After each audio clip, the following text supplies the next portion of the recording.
The last of the water lilies.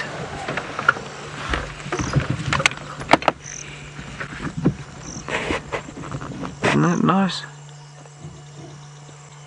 Now that really is Jeremy Fisher territory, that. You'd expect to find a frog in slightly effeminate clothing sitting on that lily pad, wouldn't you, Fergus? Singing a Paul McCartney song. Singing a Paul McCartney song, yes, quite. Or perhaps playing his banjo. Singing, what's the song called? Why, the Rainbows. It's called Rainbows by Kermit the Frog of the Muppets, of course. But there are no singing frogs there on that lily pad.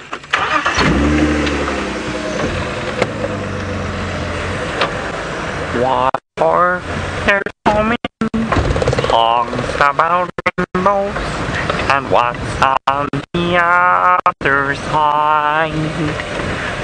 Rainbows are visions and only illusions. That's all I know. No, nothing yet, baboon pan. I think let's press on. Did you like my Kermit Frog song there, Fergus? Very I much. see you have a... He was here for a minute. Did you? Yes, and then you realised that I'm not green. Thought there was some Muppets on the thing. Yes.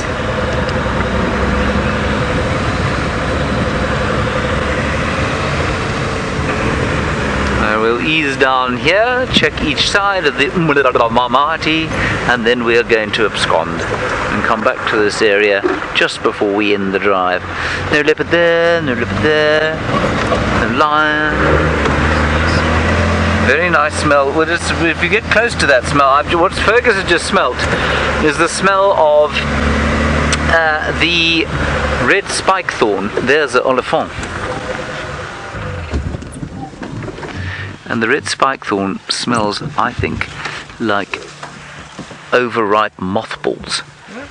Yes, that's what I said, Fergus, overripe mothballs. And I will not hear any criticism of my description. This is very pleasant. Elephants have come across here.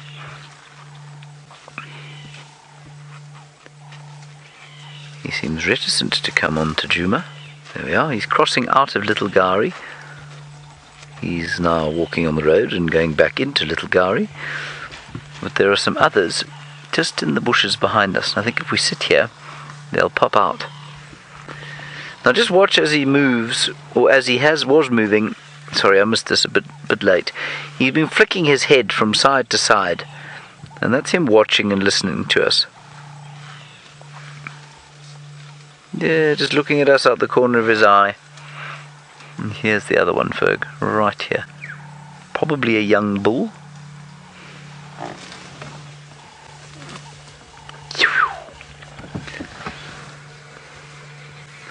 Fergus loves filming elephants, of course, because in the bright light they're so easy, aren't they, Fergus? No.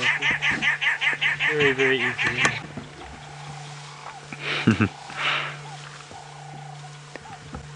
It's a delicious afternoon, I must say. We've had beautiful temperatures, probably won't get too cold going into the evening.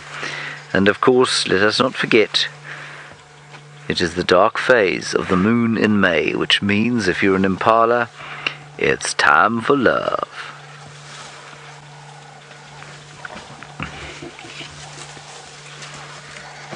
Here we go. Good afternoon. How are you? You had a good day? Yes. I see you've managed to find some Panicum maximum. Did you know that that's what it was called? I bet you didn't. And he's found it under the shade, of course, because in the shade, that is where you will find Panicum maximum.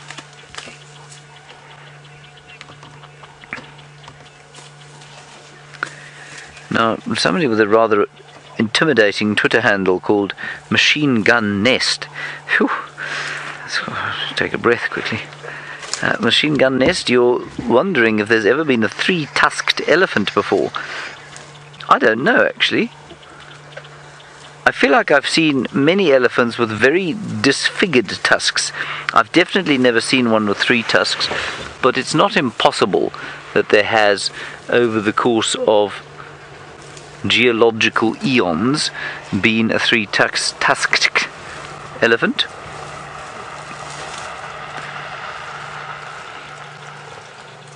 He's lovely, isn't he? And the light on him is so very perfect. And he's enjoying the last of the grass, even if he doesn't know its botanical name.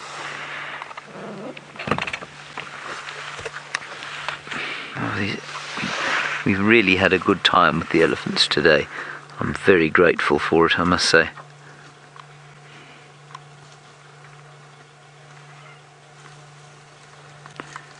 And he's just so completely confiding with us, not in the slightest bit worried. And just getting on with the business of having his supper. Which of course he must do, otherwise he'll go to bed hungry, Fergus. Wouldn't be good. And he's also, unlike most of the elephants I've seen of late, he's favouring the grasses. He's not doing a huge amount of browsing. And many of the elephants have seemed to move onto the browse already as the grass starts to dry.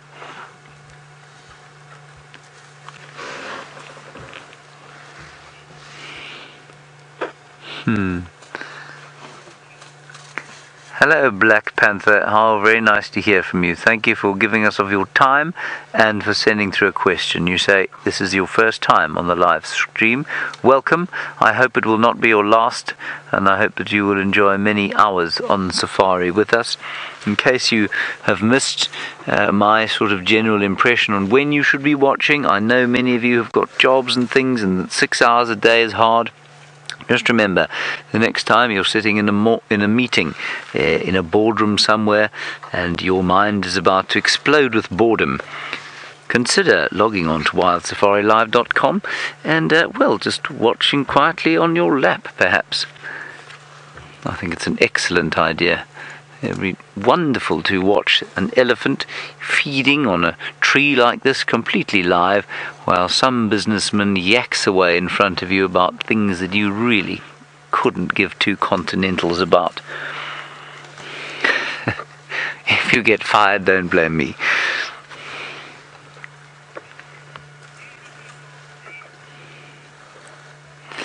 Now, Bobby, you asked an interesting question, and it's a controversial one. Look how he's using his tusks there.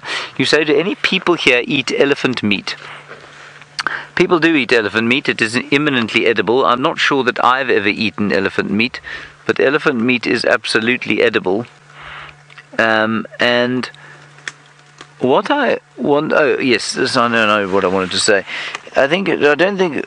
there's apparently a fairly strong correlation between the number of elephants that used to be culled in the Kruger National Park. There's a strong correlation with that and the number of elephants able to be processed at the Kruger National Park abattoir. Now, obviously, this is a long time ago, more than 20 years ago now, but... So, you know, they used to sell elephant meat after the culls. They used to shoot probably about 900 elephants a year in the Kruger National Park in order to keep numbers down, because they had thumb-sucked some figure about 7,500, and that's when they thought, well, that's how many elephants they thought there should be. But all of those elephants, or many of them, were processed through the Skukuza abattoir and canned, I think, and people ate them. Yeah, the rest of the herd has popped across the road now, and they're now sort of walking gently onto Leadwood Road. Now, it's very useful having the elephants around here, mainly because if there is a leopard or a lion around, they will make an effort to chase them off. Lexi, was your question, why are elephants so round? Also wrinkly. Wrinkly. Lexi, I'm not sure that I know the... Wrinkly. I'm not sure I know the answer to that question. you know, that's just not an uncommon question. It, of course, will increase the surface area of the skin, the wrinkles, and that possibly will help them to lose heat, because obviously a greater surface area will allow for heat loss. And of course, if you are a big elephant, losing heat is not easy. I'm just parked here when we could be having a much better sighting. Let me just move forward. And so perhaps it's for that. It might reduce water loss by having folds in the skin, but a greater surface area is going to result in greater water loss. And they don't have sweat glands, for example, and their skin is not particularly waterproof. You know, it absorbs water a little bit like sort of leather does. But yeah, it's an interesting one, and I'm not, you know, I'm talking like I've never thought about it or never been asked about it, but I have, and I don't have a better answer than that.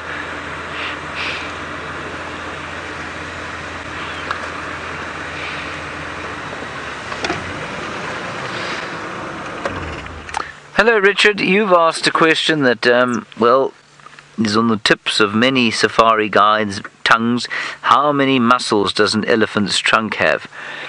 It's not a question that is actually answerable in a simple way like that. There are 7 or 8 apparently muscle groups in the trunk, and you will hear people spouting figures of 100,000 individual muscles inside the elephant's trunk.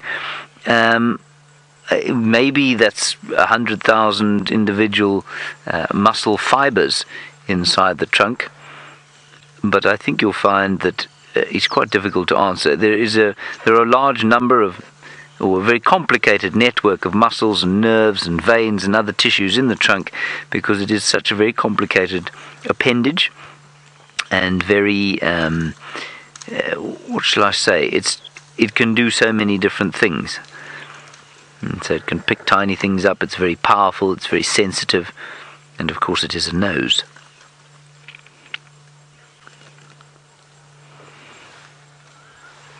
A wonderful sight there of an elephant's elbow.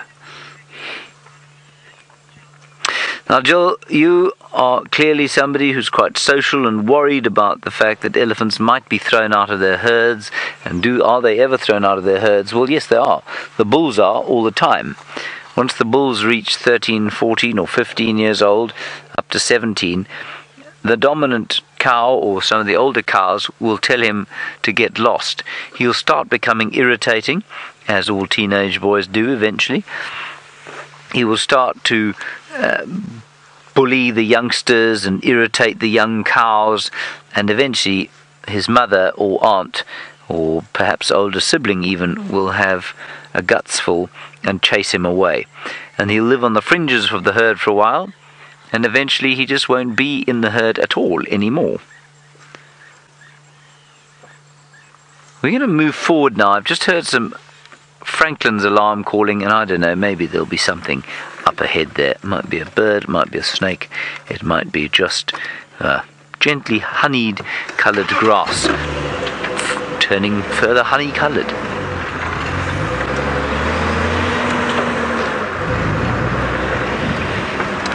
Alright, let's find, oh, that's a beautiful tree. Well done, Fergus. Let's find out what Tristan's doing. I haven't heard what he's doing for a while. I'm going to check on these Franklin alarm calls.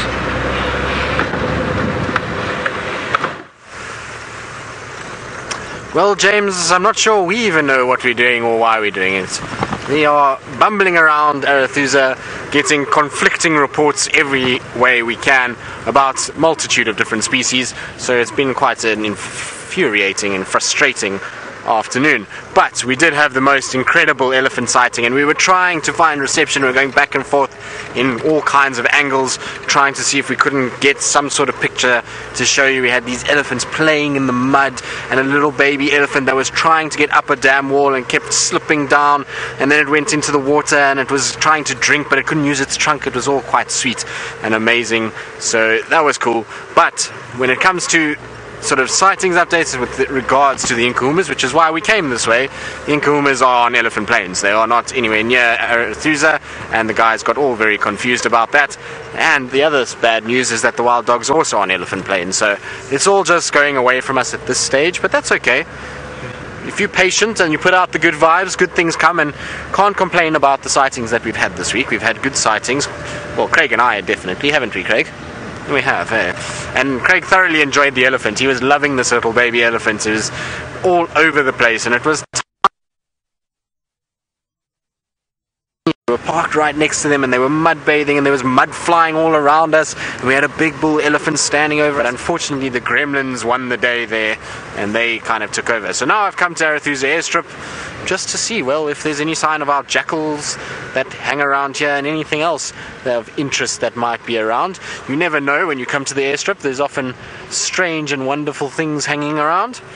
So we'll just check and see. We'll go look at Buff Pan and see if there isn't anything there, and see if we can't find something nice. It's beautiful, beautiful light now, though. It's just that time of the day where there's this gold light, and so hopefully we'll get something nice to look at. Our jackals in the gold light would be really nice. That would be a good find, so we'll definitely try and keep an eye out for them. What we can guarantee, though, is some impalas. There's always impalas on the Arathusa airstrip. Even if lions or leopards are around, the impalas will be somewhere close by. They love the airstrip. It's much more open for them, and they can see predators coming, so it's a good place to be. So Tina, you're wondering about dangerous creatures visiting the camp at night. Well, I hope you mean other than some of the staff that... No, I'm joking. We don't have any dangerous creatures creeping around at night, staff-wise. But yes, the other animals, most certainly. There has been hyenas seen, elephants, lions have walked nearby. When Karula was around, she was often in and around the camp and walking around those areas, so you do get dangerous creatures quite regularly. But what we do have is a beautiful impala ram that is in the golden light, and he's busy kind of calling because another ram is approaching, and I wonder if we might see a little scuffle take place. So there's the one, and the other one is going to just come into frame now. There we go. Listen, you can hear him grunting a little bit, expressing his displeasure at the approaching rival. Now it's going to be interesting to see if they actually lock horns, or if there is somewhat of a sort of display that goes on. Now let's have a look. The one on the right is definitely standing quite proud and to attention, although he is going to the toilet, which I'm not sure if that signifies a territorial response or if it's just being full of nonsense. But let's see what happens. He is slowly moving in that direction. Now, I don't see too many females around you, which would mean that these guys won't have too much to fight about. It's generally when there's females close by that you find that they get really feisty with one another. But it seems like this is going to be all for nothing. Just a little grunt here and there. Oh, he's going to try to come from the back approach. Let's see how this goes. I love how they make that grunting noise. Is this a one-sided conversation? Ooh. No. He's just been shouted at, and that's it. That's what happens when you get shouted at. You move off very quickly and realize that you are most definitely not the biggest, baddest fish in this particular group of male impalas. But I see there's another one now starting to come out of the bush.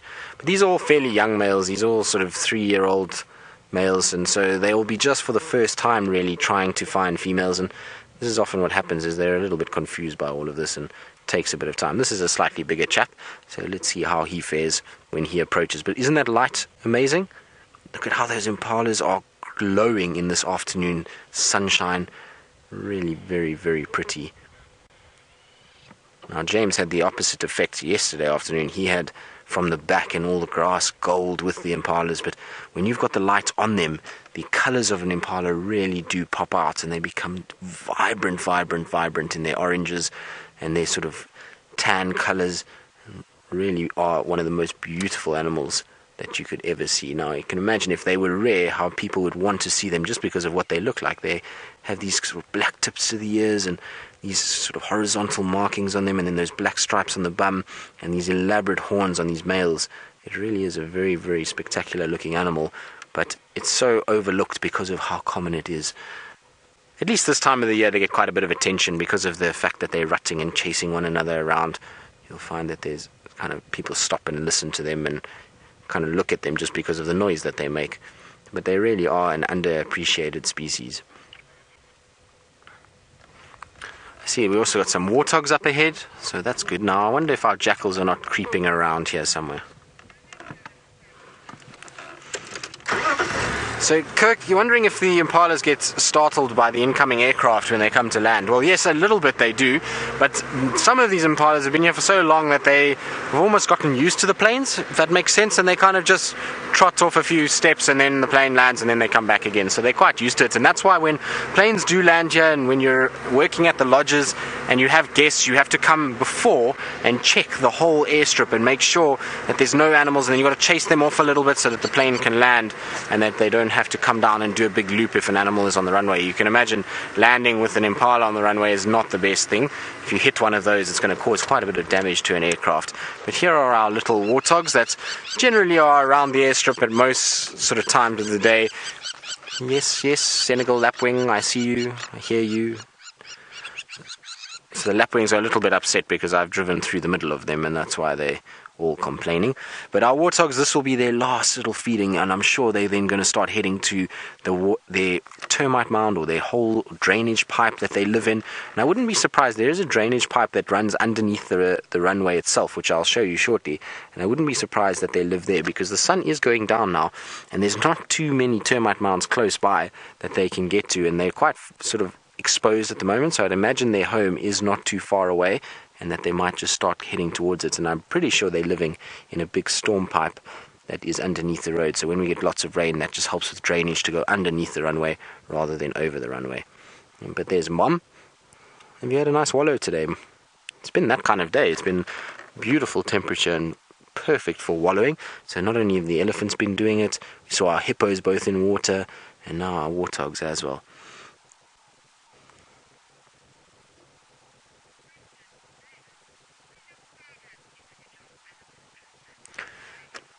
David, you want to know who my favorite individual animal? Well, David, I suppose, are we talking about species or are we talking about actual individual animal?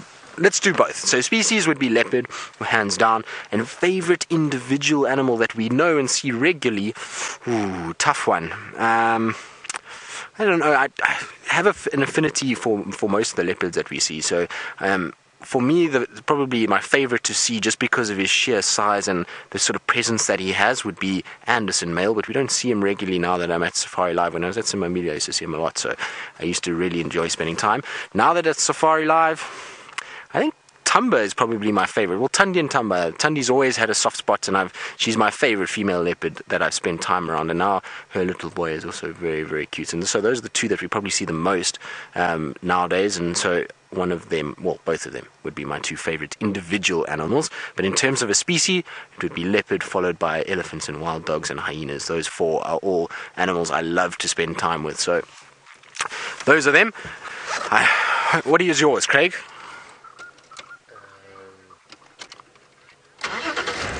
You don't know? Wild dogs, Craig. Craig is a wild dog fan, which means that you are in the same corner as Brent and James for favorite animal. Right. Now, talking about animals and searching and looking and favorites, I believe Jamie is still on the search for the lion, and I'm sure she would love to find him before it gets dark.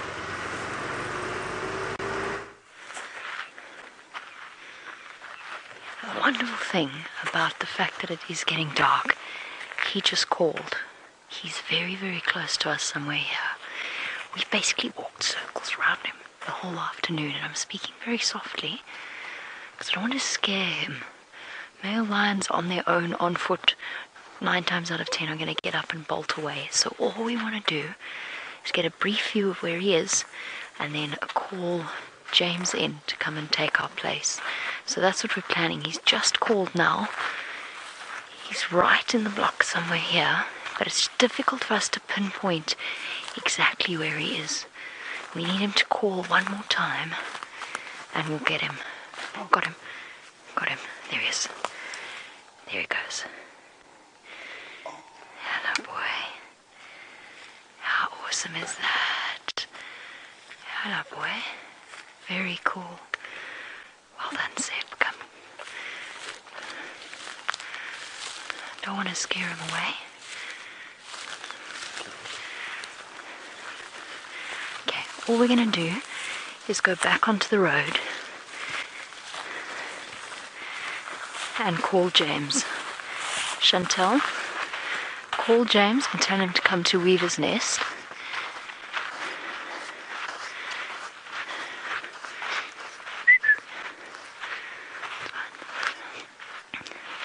We got a view of him, Herbs. He's somewhere here. Yeah. I think he's got a little bit of a fright though, so we're just gonna go a little bit around. Cool. So we had the lion on foot. We're gonna get James in. Brent is back up and running. What an exciting sunset safari it's been. Well, another hyena's just arrived. It looks like another low-ranking individual. It's taking its time to approach the carcass. It's about to walk in front of a leopard-faced vulture. You can see how nervous it is. I've been expecting for the rest of the clan to wake up and would have heard the vultures or maybe even smelt the carcass. Unless it was killed by the clan, we don't know. Remember, this is 100% live. Hashtag Safari Live if you've got any questions. We are live from the Masai Mara in Kenya with a hyena approaching a hyena carcass that's being fed upon by vultures. So there we go. Now you can see the vultures starting to get a little bit nervous. Now, is that hyena going to charge in and try to get a meal? Now, this hyena is looking a little bit nervous. Sort of trying to make sure possibly that there's no male lion close by, or maybe not another dominant hyena. It's definitely not the same hyena we saw feeding on this carcass earlier. That one had a much fatter belly. What you gonna do, little guy? No, too nervous. It doesn't want to come in. It doesn't know what's going on. I'm just trying to have a quick look behind me, see if there are any other clan members around. But it doesn't look like it. It just looks like just this one. Now, I said I've seen big groups of hyenas around here before. Now, there was a male lion seen a little bit earlier today, not too far from here. So I wonder if that's what killed this poor unfortunate hyena.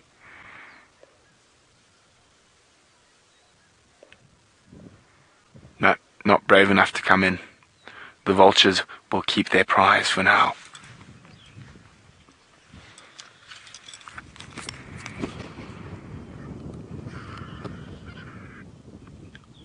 Hi, Elaine in the UK. Elaine is wondering, what has been my most unusual sighting at Djuma or in the Mara?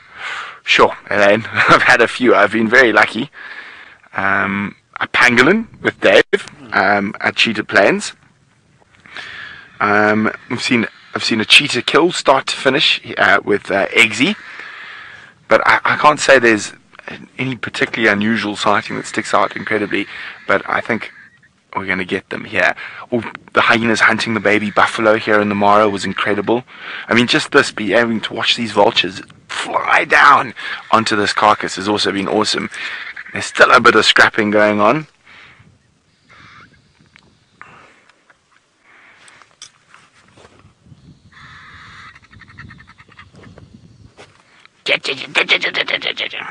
Such awesome sounds.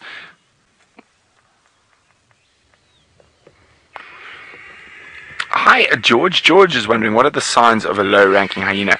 Well, just its behavior around the carcass, George. I mean, a big dominant female would charge in and make her presence very well known, chase off the vultures, be very, very sort of far more aggressive and assertive in the movements. Unlike the two we've seen here, they're sort of skulking around, sneaking around. Now, even a big female might do that sometimes, but once she realizes there's no lions, and she would dominate the carcass completely. Oh, there's some ground hornbills. I see just beyond the vultures there, Dave, to the left.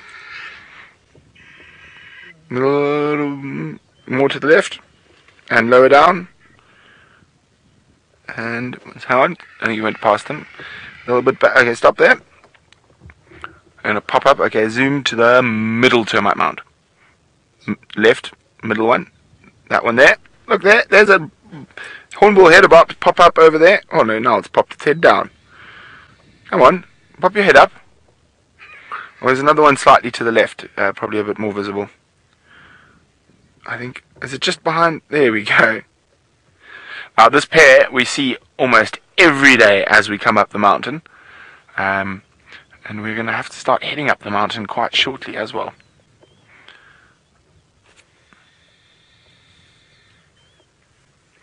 Now, oh yes, we've got something to show you, quite exciting. So you saw our little video walk around, but here we go. We're going to show you where final control looks directly on to where we're sitting at the moment. There it is. There's final control.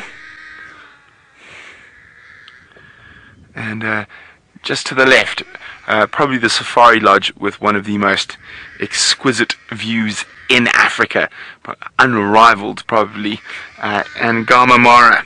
There it is, right on the edge of those cliffs. Isn't that absolutely spectacular? That's North Camp at Ngamamara. Somebody's probably sipping an early evening beverage and watching us at this very moment.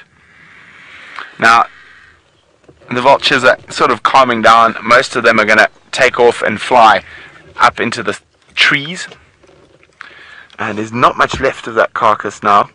And, oh! I have to move the car to get you a new species, guys. I've been trying to get you the species since I've arrived, but every single time we happen to have some tech issues or bad signal. But now, let us show you a new species. Isn't this exciting? And Sid, I'll answer your question while I move the vehicle around. Sid wants to know, when do I expect the wildebeest to arrive? Sorry, Sid, I have to go into my turret. Sid, I expect them, see, there we go, to arrive at the earliest middle of June, but probably closer to the end of June, and early July. Okay, who's ready for a new species? Hi! There, we can watch my hand. Unfortunately, there we go. We're going round the mountain. There we go. But there's final control. There's Ngamamara.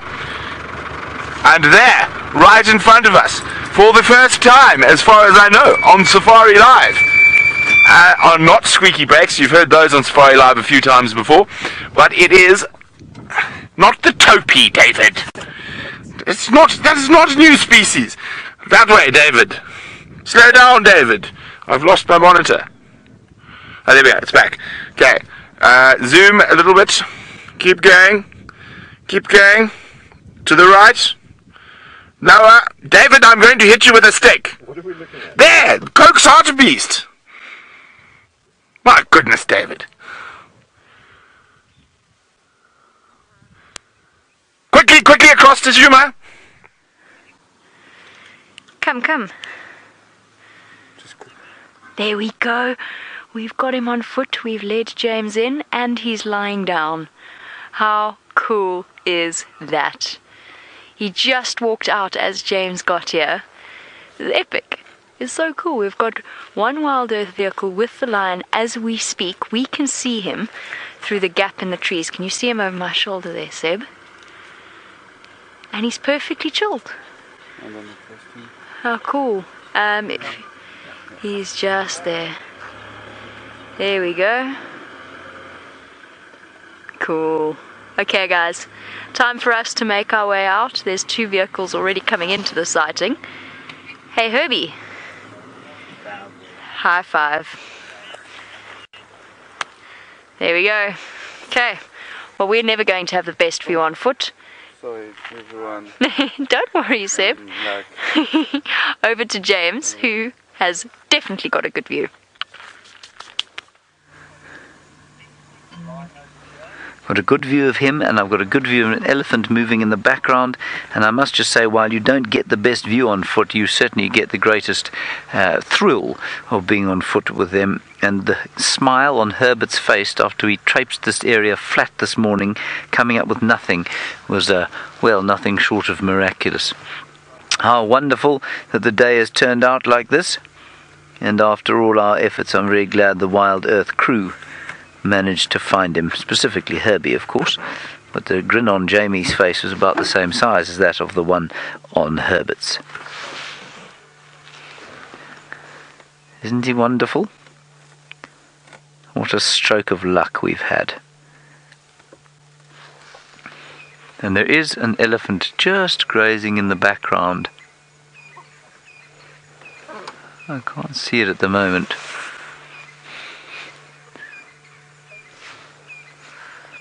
And I suspect, you know, that he was only moving. Oh, there's the elephant. Well spotted, Fergus. I think he was only moving because he got a fright from the extremely intimidating figure that is Jamie Patterson.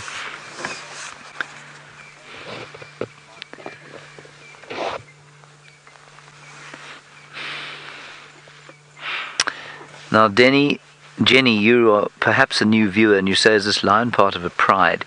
He's not part of a pride, and Jenny, no lion is part of a pride. No male lion is part of a pride.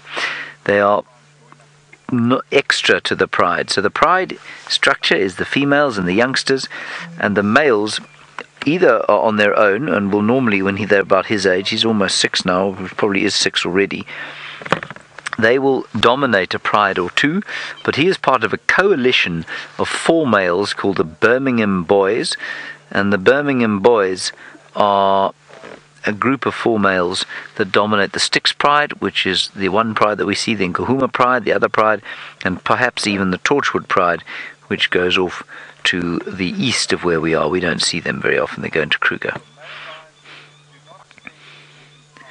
So they spend actually very little time in the pride. Well, David, I'm not sure I agree with you. You say he's got a very clean face for a wild lion. I think he's got quite a few scratches that bear testament to the many fights he's had. Now, the 4 males are named as follows: Ntsuko, Tinyo, Nhenha, and Mfumo. And I'm embarrassed to tell you that it's been so long since I've seen them that I'm not sure who this is. I can tell you it's not Tinyo, the tooth, because both his lips are perfectly intact. And it is Nhenha, that's right. Nhenha, the warrior, and I think he's obvious because of that equals-shaped scar patching on his nose. I think that's a good way of telling. Obviously those will change over time, but that's who this is. Well done, thank you everybody for helping me with that.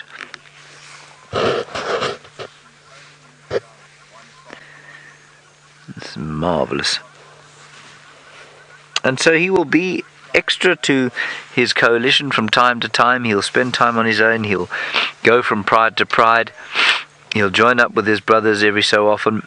They were together about probably 4 or 5 days ago on Biffle's Hook, which is the property to the north of us, all 4 of them together. That's unusual these days. Now there's an elephant. That elephant is watching him. Elephant knows that he's there. An elephant is intolerant of lions. And the lion knows that he can get away from the elephant if he has to. But an elephant is the ultimate authority out here. And they do not put up with the gangsterism exhibited by, well, what I like to consider the Al Capone of the bush as opposed to the king of the jungle. Oh yes, the quintessential yawn. He's very wary of that elephant. The elephant is close now. I'm not sure the elephant is actually aware of him. It's a young bull. And he's unlikely to be completely alone at that age. I suspect there will be a few more around here.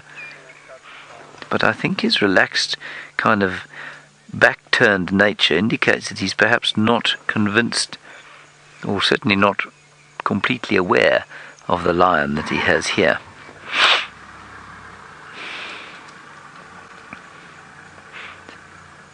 He will lift. Yeah, I wonder if he hasn't got a herd wandering around here somewhere. Now, Robin, age 12, you can answer this question yourself. If you watched carefully the way the lion reacted when that elephant looked like he was coming this way. You say, would he eat the elephant? They absolutely do eat elephants, but you can see from the way he's looking at the elephant, he's nervous of him. The elephant is so big that on his own there's no chance that this lion would be able to kill him. But a big group of males and a young bull like that in an area where perhaps there'd been a big drought and there wasn't much for the elephant to eat, and so he'd become weak and feeble, well, then it would be possible for a male lion like this to have elephant for supper. But normally they're just very nervous of them, especially if there's a herd around. And so why I say you could have told that, with a bit of experience you can tell that immediately, was because he was looking at that elephant with not a kind of cat-like interest in something to eat, but a cat-like fear of perhaps something that might eat him. Or not eat him, but certainly do him some damage. Elephants don't eat lions, Ferg.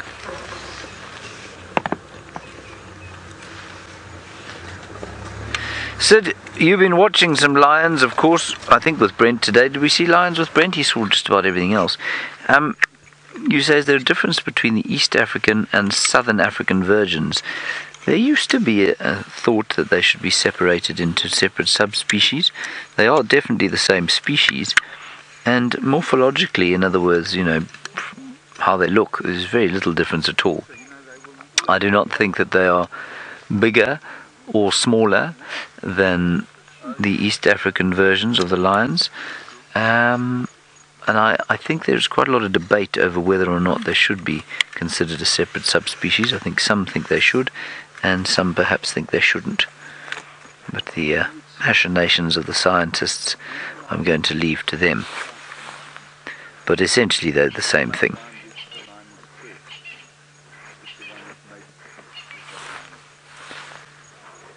Isn't he wonderful?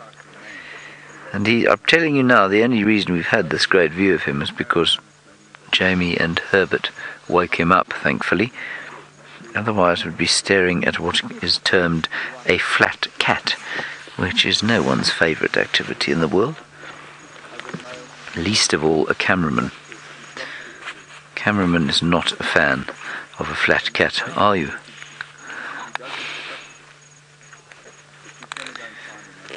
Alright, I think Jamie's probably back at her vehicle now, so let's go and say goodbye to her.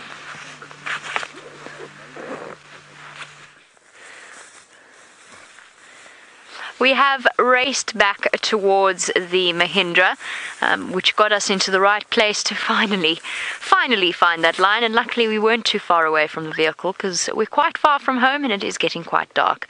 I just have to say something though, because I'm really very sad. It's my last walk with Herbie. It's my last walk with Herbie because he's going on leave. So even though I haven't left for Kenya yet, it is my last time to spend with him. So he's going to go on leave tomorrow. I'm going to be very sad. Thank you for everything, Herbie. And a high five. Oh yeah. Herbie's been epic. He's looked after us really well. He really is. Bravo. Yeah. He has been absolutely extraordinary. I'm going to get really sad now. I'm going to say goodbye. Otherwise I'm going to start to cry. Okay. I'll see you tomorrow on the Sunrise Safari. Bye-bye, everybody. Bye.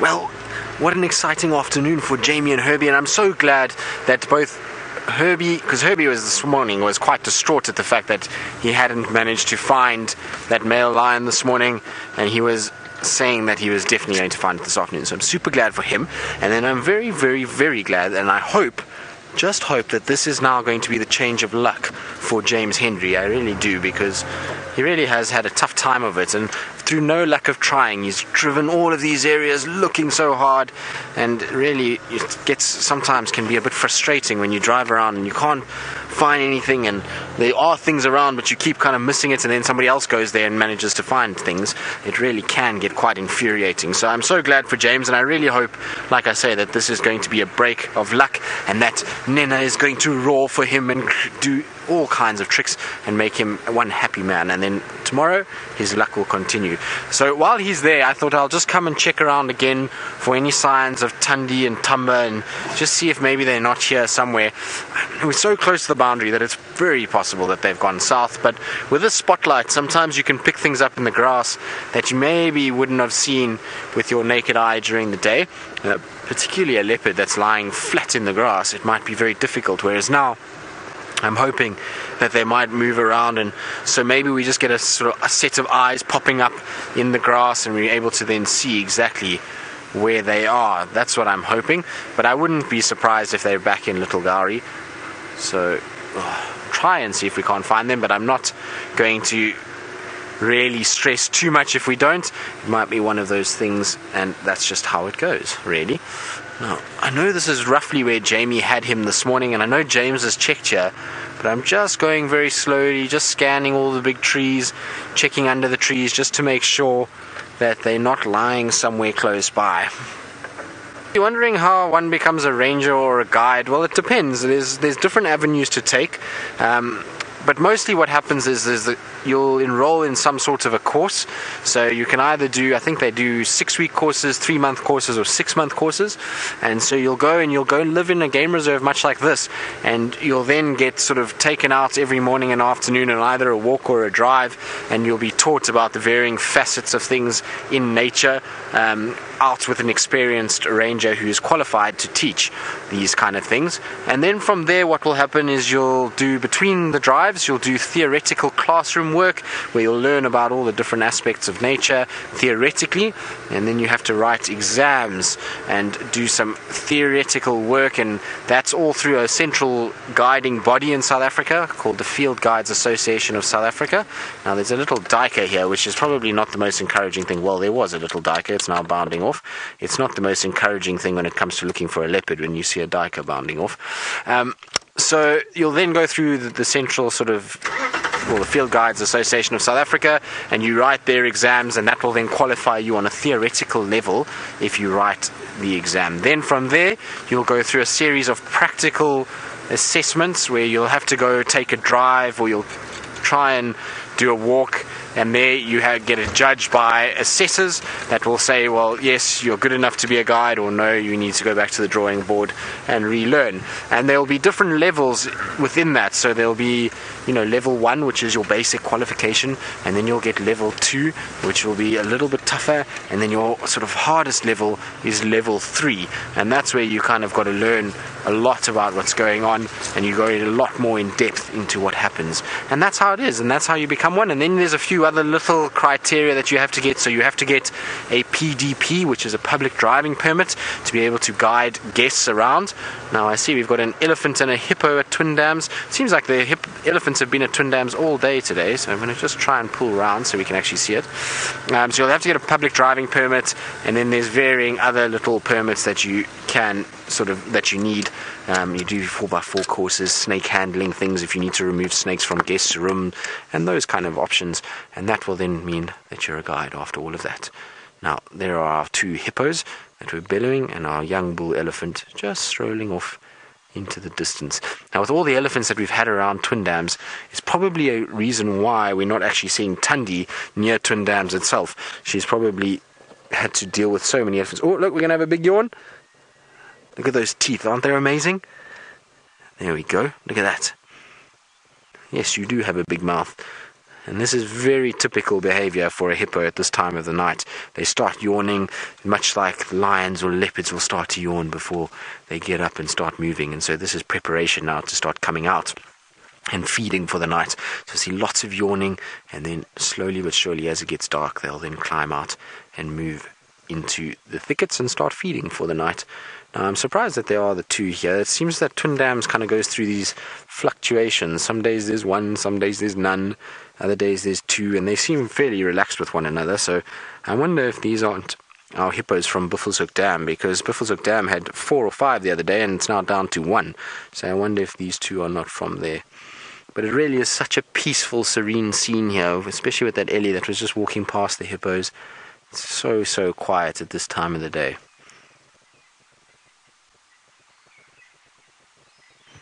And there we go, it just goes under. Both of them have gone under. Now if you drove here past here quickly and those ripples stopped, it would be quite easy to actually miss those hippos.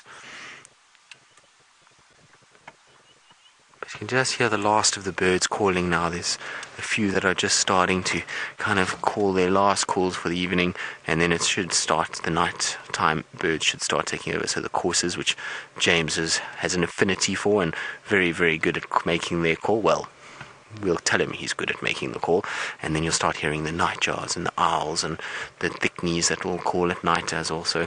Those birds will start taking over from the others that are active during the day. Now, it sounds like there's more than one elephant here. I can hear quite a few of them feeding. So I'm going to just do a couple more sort of little circuits around this area and just see, maybe I get lucky and we do actually find Tundi and Tumba. Oh, we've just had 2 little scrub hares pop out in front of me here. Now the one has gone back into the bush, but if you're wondering where scrub hares spend their day, underneath that bush, 2 of them came out and are now coming out for their sort of nocturnal movement, much like the hippos would. So while we do our loops around and see if we can't find Tundi and Tumba, let's go back to James with Nhenha and hope that he's going to make some vocalizing sounds for us tonight.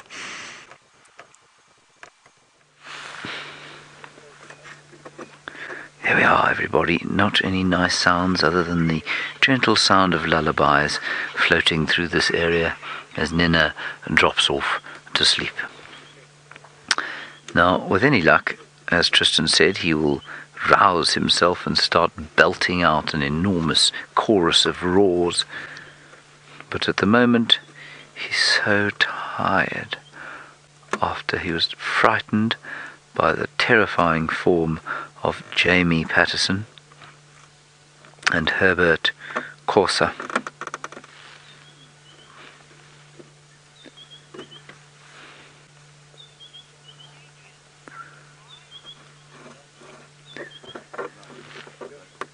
Hello, Adrian. Good question. I mean, this is a question that we don't often get asked because I don't know why.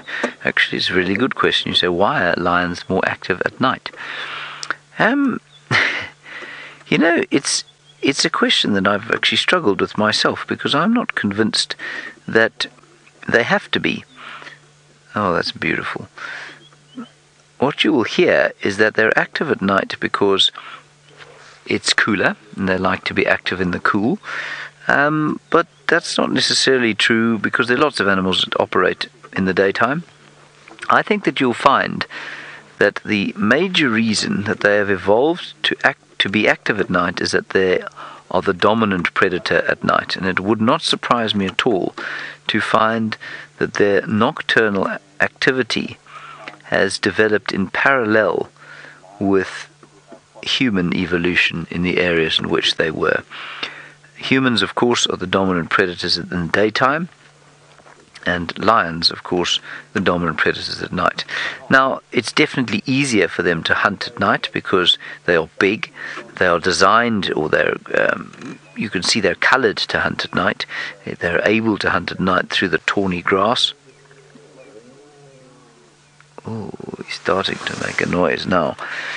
And so I think you'll find that, you know, the question you've got to ask yourself is what was the pressure that pushed them to hunting at night? Because obviously to have the what am I going to say here, to have the equipment to operate at night is expensive, as I was saying to the kids earlier on today. You know, to have the eyes that can move at night, to have the capability not sort of to be perceptive, the smell and hearing that you need to be able to develop to operate at night is expensive. And I think that you might also find that there was an evolutionary arms race at some stage between this animal's prey So lion's prey species. I think there's another lion calling down to the south.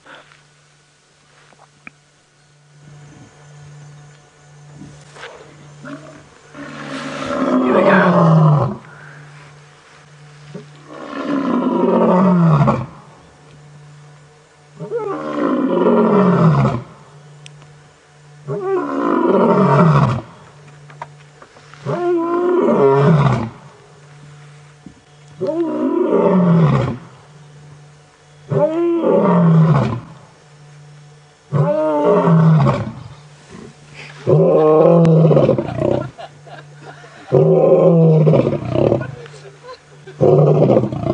There's a reason he's done that.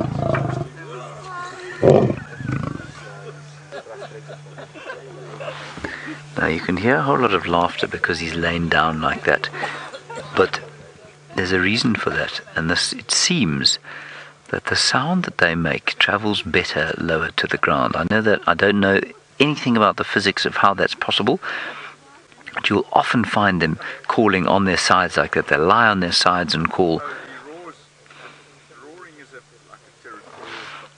Wasn't that wonderful? Absolutely spectacular to hear a lion in full cry. That's exactly why we come and we sit and be patient with these flat cats during the course of the night. It's just brilliant.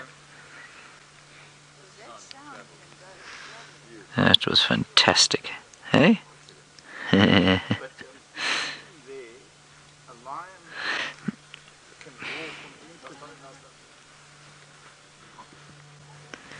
Now, where's he going? Oh, he's coming right between the vehicles here. He might actually lie down there and do the same thing. He's got himself slightly sandwiched now, you see.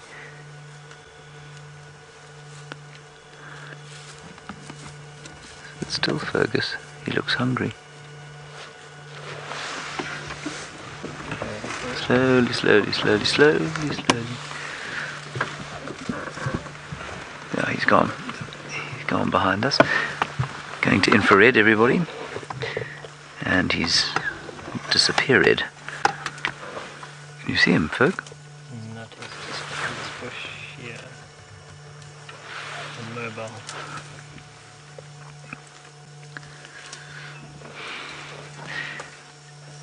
Hello, Kirk, you say, is that roaring, growling, sawing, calling, etc.? That noise is called a roar. It's not called a saw. That is what the leopards do. It's not called a, what else did we have? Calling. You know, it is a call. To say calling, it's definitely not growling. Growling is what they make when they're upset and aggressive. Sorry, I've actually just got to wait for these other two vehicles to move out the way. We won't be able to go without them. Fine, behind, boy. And so, I've got a lovely greenish hue to me. I'm not feeling nauseous, I promise. I was going to say something of vital importance. Yes, so calling encompasses all of that. It encompasses sawing, it encompasses growling, it encompasses roaring, it encompasses any noise that an animal will make. The call that a lion makes is called a roar. Okay, let's turn back here.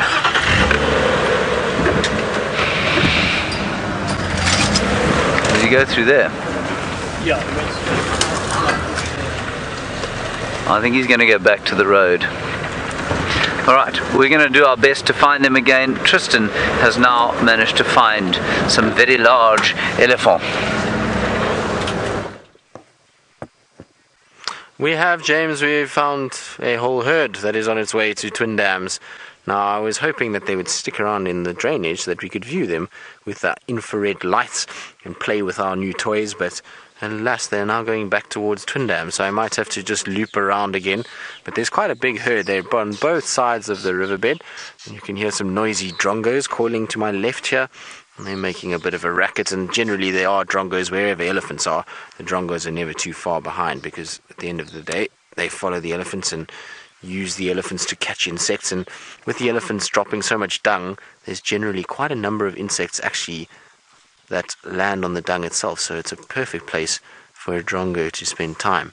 So what I think I'm going to do is try and go around, because we're about to lose sight of those elephants, and it will be so nice if they come down to the water and they come and drink at the water itself, and we have the infrared lights on, and we can have the hippos yawning and the elephants drinking. So let's go and have a little look quickly. Now, I was also coming into the Mulawati just to check for Tundi, because she likes the Mulawati.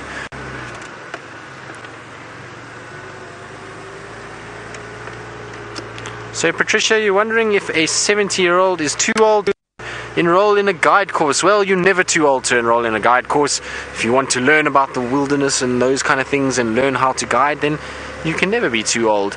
It is sometimes quite physical though, particularly the walking side of things. So if you're struggling walking for long periods of time, then it's not the easiest thing, because sometimes you'll do 5, 6, 7 hour walks in 50-degree heat, or 120-degree Fahrenheit heat, which is a little bit tough, but you're never too old to do a course. Actually, funny enough, I did a training sort of seminar, and there was a guy there that was 68, so there you go, he was able to do it at 68 years, and it just depends on how well you're able to cope with things, and I certainly don't see why you wouldn't be able to do one. You can always learn at any time of you're younger, and I don't see why not. It's just that it can be long hours and quite physical at times, and generally when you're in training, you're not in the best sort of conditions. You often stay in tents and things like that, and it can be a little bit on the rough side, but it is fun nonetheless. Right, I believe our male lion is up and walking, and I heard him bellowing in the distance, which is very, very, very good news. And so let's go back to James and see what he's up to. Weinberg, Mobreka. Hello everybody, we're just here with him. He's going south back towards where he heard that other lion calling from, and I'm afraid we're not going to have him for long. There are cars all over the place. He's going to quickly get out of the way so that Lex can see him, and we'll just follow him until he crosses the boundary. He made another wonderful call.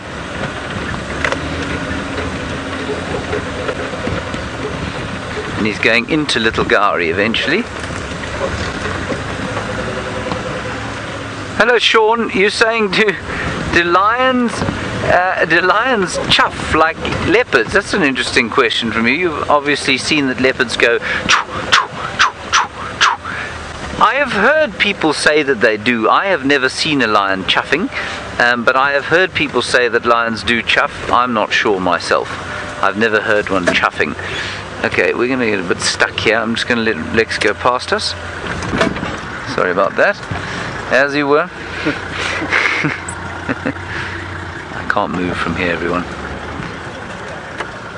We are stuck in a bush. Yeah. Well, no, we're going to damage the car. Let's carry on. Oh, sorry about this. I know this isn't the best view, but he's just about to cross the boundary, so it's worth just staying with us for now. Here he is. He's chosen a road that is obviously very full of bushes on either side.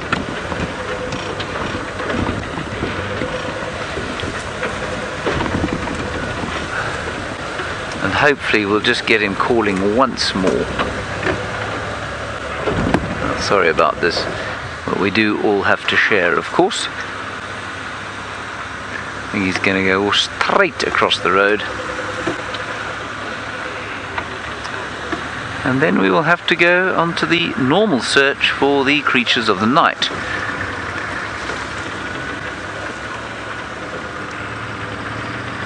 Now, Ian Hamza, you're wondering if we use night vision. Well, we're using infrared, which isn't quite night vision. But what it is I'm just going to pull off the road here, and I'm going to switch off, and we're going to get a last view of him. The night vision that we have, Ian, is just it's infrared, so it's not strictly speaking night vision, but we're putting a beam of infrared light onto him now, and that beam of infrared light is reflecting back, and without it, I mean, he's got a spotlight on him now from one of the other vehicles. but we can see almost completely in the dark with infrared, yes, so I suppose it is a night vision of sorts. You hear the bats.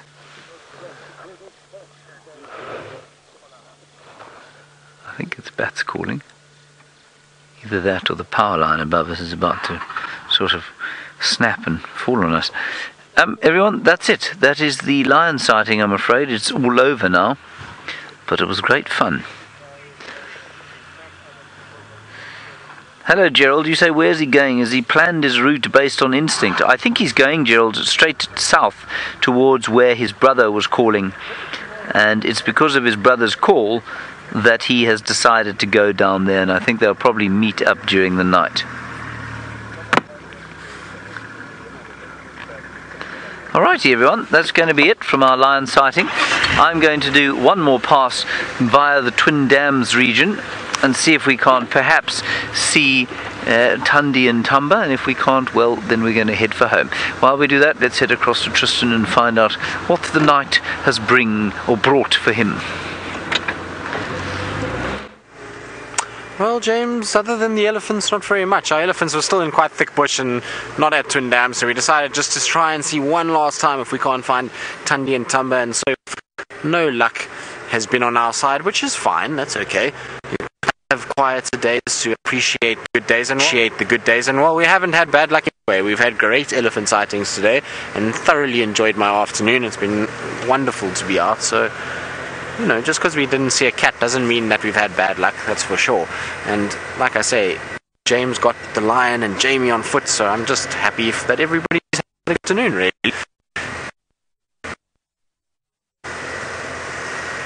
Ooh, Adele, what animal do I want to see that are not in Africa? Well, Adele, the list is long. Very long. But I'm a bit of a cat fanatic, as we said. We were talking about leopard, so I would love to see the different leopard species of the world. So snow leopard, emo leopard, clouded leopard, Asiatic leopards. Those would all be like right up there on my bucket list. Tigers are a big one, so I'm very jealous of James for going to go see the tigers. Then I would also love to see jaguars. I would love to go see Asian elephants, the one-horned rhinos of India that James also got to see. That would be spectacular to see them. And then probably another one of the really, really big ones that I would really, really, really want to go and see is the polar bears, which I feel like I'm running out of time on that one, so I'm going to try and make it my absolute mission to try and get there within the next few years, to try and go and see them before they disappear. And unfortunately, most of those species I've just listed are on the verge of disappearing. They're all being hammered at the moment, which is really not very pleasant at all to think about. So hopefully I'll be able to someday, in some stage of my life, be able to go and see those. But those are definitely animals that I would love to see, that are land-based. And then in terms of sea-based, I would really like to see a blue whale and also killer whales. Now, killer whales we do get here in South Africa, but not very many of them. So I would really like to go and see them in big pods. I always have these sort of images of them on those glassy seas and them just rolling through. Now, I know they are quite vicious things, but it would just be amazing to be able to go and see them and to actually see them in sort of their natural environment and moving around. So those are mine. Craig, what is yours? What would you like to go see that you haven't seen? Well, that's not in Africa. Polar bears. Alright, Craig, should we go see polar bears? Let's make a mission of it, Craig. We'll go and find polar bears. I'll take Craig with me so we can film it all, and then we can show all of you our adventure to go and see polar bears. That would be quite fun. Although, Craig, I feel like you might suffer in the cold, because Craig doesn't like the cold very much. George, you want to see an owl? Okay, well, I'm going to try my best. I saw an owl very briefly this morning, not too far from where we are now, so maybe I'll get lucky and find you one. I'm going to try and do my absolute best to try and find one. Maybe there's going to be a pearl-spotted owlet or a barred owlet lurking in the thickets that are coming up ahead. There's these little knobthorn thickets, and they like to sit in there, so I'm going to check there very carefully for you, and maybe, just maybe, I'll get lucky and we'll be able to find an owl. Now, the big sort of... Oh, there we go. Speak of the devil. How's that? Is that an owl? It looks like an owl. There we go. George, you must have luck on your side today, because there is the largest owl that we get here, a Verreaux eagle owl or giant eagle owl. Isn't that amazing? Really, really big. And that is probably, I would say, the size of, I'm just trying to think what we could compare it to, but it would be the size of a sort of medium to large eagle. So something like a Wahlberg's eagle, that would be kind of the size of what this is. And these guys come out at sort of this time, the dusk and dawn is when they're most active, and they'll be hunting all kinds of large rodents and birds. They love guinea fowls. I've even seen them taking jennets and young civets, so they're quite sort of lethal predators when it comes to it. And you can see they've got really big sort of grey wings, and that means that they camouflage quite well at night. But what they do have that's interesting is pink eyelids. Now, we won't be able to see that from here because of how dark it is and how far away it is, but I'll show you in the book shortly that they have bright pink eyelids. And like I say, this is the largest owl that we get here in southern Africa. They are massive individuals. Now, scrub hares, better beware. If there's any scrub hares anywhere near this area, be careful, because this is around, and likewise to any guinea fowl that might be around as well. Now, I'm going to take my light off so I can show you in the book a little bit closer those pink eyelids, and otherwise you're not going to be able to see it anymore. So Greg, let me quickly whip this out, and then I will be able to show you exactly what those pink eyelids look like. There we go. Alright, so if we zoom into our large owl over here, you can see it's got that black facial disc that we just saw, and there, those pink eyelids. Isn't that cool? I think it's quite cool. And you can see the fake ears that they have, the ear tufts, where sort of feathers come out, and then those big white feet on the bottom there. And like I say, very, very predatory birds. They hunt all kinds of large sort of rodents and small mammals. Well, there we go, George. Like I say, your luck must be in, because I haven't seen one of these in a very long time, and to spot one in the dark was really quite something. So I'm quite happy about that, and I'm glad that we could find you an owl. Now I've got to try and keep my spotlight on it. I'm too busy watching where I'm actually, or what the owl looks like, rather than actually spotting it myself.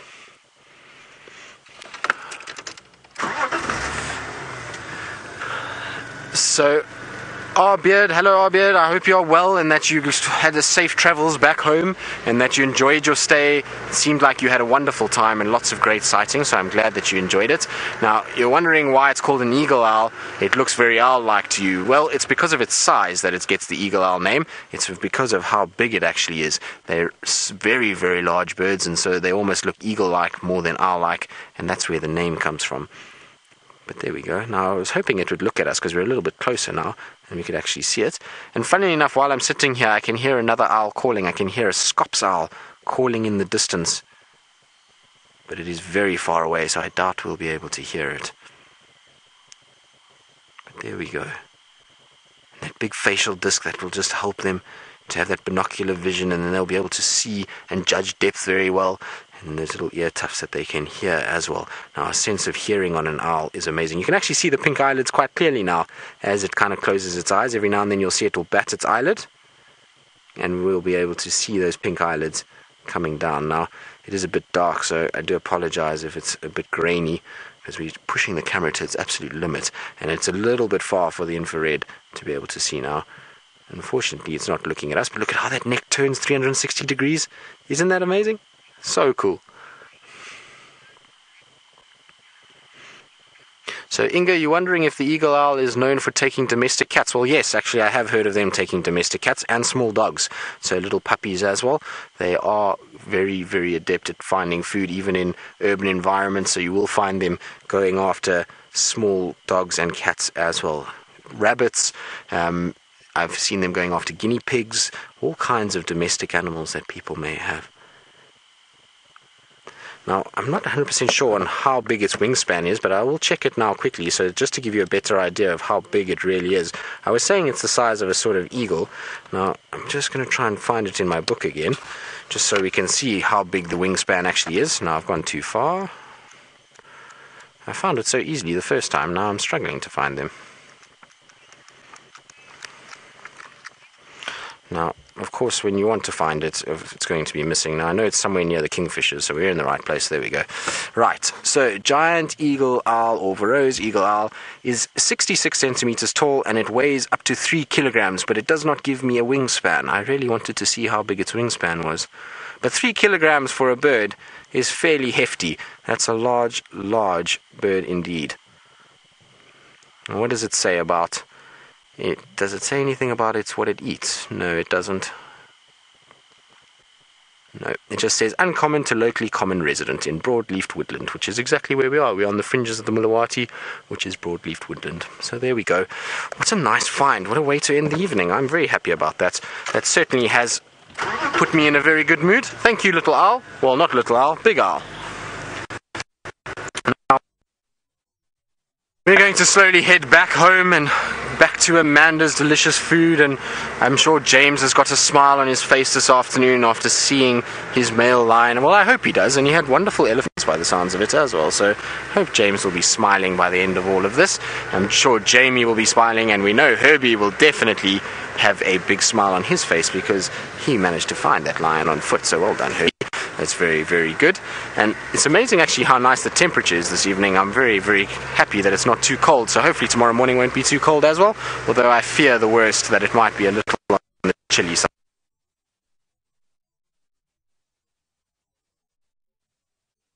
I hope you've enjoyed the day as much as we all have. It's an action-filled day with lots and lots of amazing sights from myself and Craig, James, Jamie,